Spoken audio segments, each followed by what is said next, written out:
In a move perceived as a strategy to tackle separatist agitations in the southeast geopolitical zone headlong, the Nigerian army said it will from next week commence military operation in the 5 Igboland states to curtail agitations and other national security threats. To discuss the legal implications of the military invasion in the southeast, I have with me in the studio a constitutional lawyer and social affairs commentator, Kennedy Osunwa. Thanks for joining us. Thank you. Good evening. Now let's start with the military naming IPOB. We understand what is going on in the southeast, and the military has named the IPOB as a terrorist group.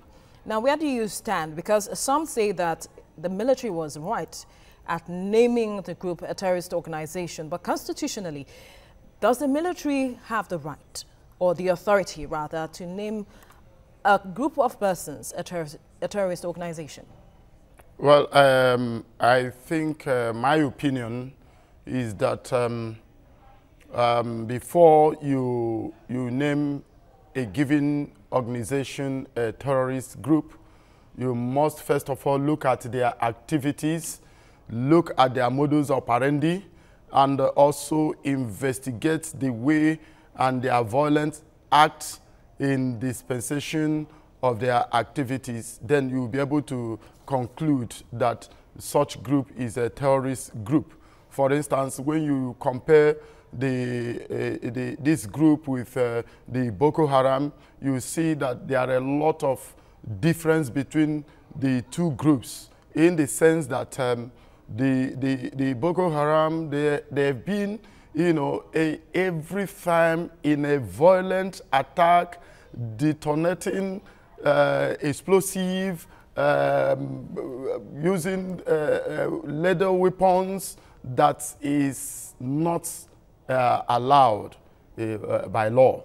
So, and looking at the independent people's actualization for Biafra and their modus operandi, you will also understand with me that mainly what this group are agitating is for self-determination. And in doing that, I think there is also distinct issues between that group and terrorist groups. All right, to my opinion. Okay, then, but some have said that by naming the group, it means that the military is set to move head-on with its activities, especially talking about the Operation Python Dance 2.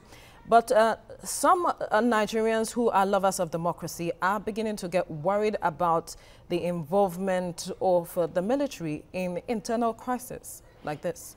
Well, going to the letters and the spirit of Section 217 of the 1999 Constitution as amended, and when you look at it, the combined effect with Section 218 of 1999 Constitution, you will agree with me that the military are empowered by virtue of sub C of that provision 217 to suppress insurrection and also to act in aid of civil authorities to restore order. And also, when you go to Section 218, it empowers the president to determine the operational base of the military. So in which way, it depends whether the president and the commander-in-chief has given such instructions to the military, because the law provides that the president must give such directive. Then where does this lie leave the police force, who are meant to handle such cases as this? Because the military is set to, you know, protect the territory of the country. Yes, that is also one of their functions in protecting our territorial borders, particularly the army.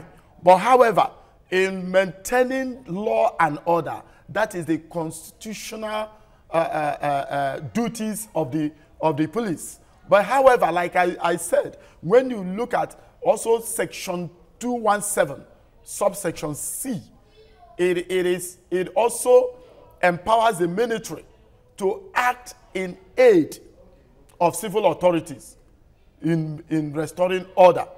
However, I want to state that in doing that, the military should bear in mind that the Chapter 4 of 1999 Constitution as amended is still alive.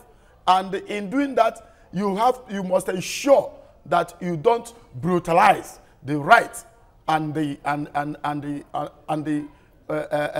obligations of the citizenry. So that the military should bear in mind. But however, the Constitution provides that they can act in aid to civil authorities.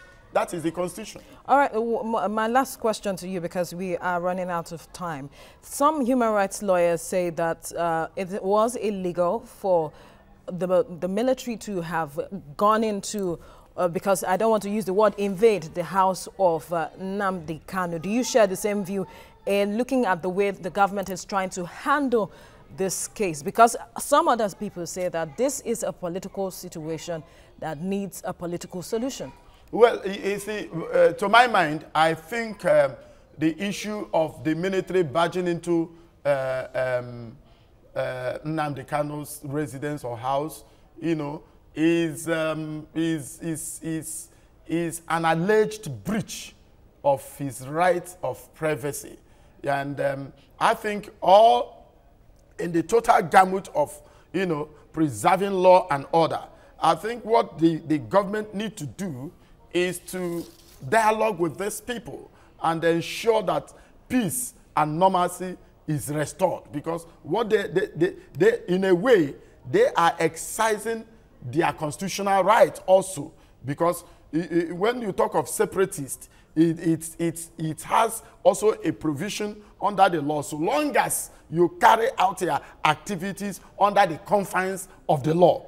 But having said that, I also, to my mind and to my opinion, the case of Nnamdi Kanu is sui juris in the sense that it is before a competent court of competent jurisdiction. So I believe that what the military would have done is to allow the court to adjudicate. When the man was granted bail, there are bail conditions that was given to him. And it is not the military to determine the bail of conditions, whether he has violated that bail conditions or not. It is still like the Attorney General called on the court to look at that. So it is by the time his matter comes up, then the court that is competent will look at the conditions of the bail that was granted to him and look at his antecedents and what he has done so far. And then they will not look and see if he has breached any of those conditions. And I think the court is empowered and the court knows what to do. Because when the military delve in, you see that there will be a lot of human rights abuses. And that will not be good for this government that is trying to put things in order. All right, constitutional lawyer and social affairs commentator Kennedy Osunwa, many thanks for sharing your thoughts with us. Thank you very much.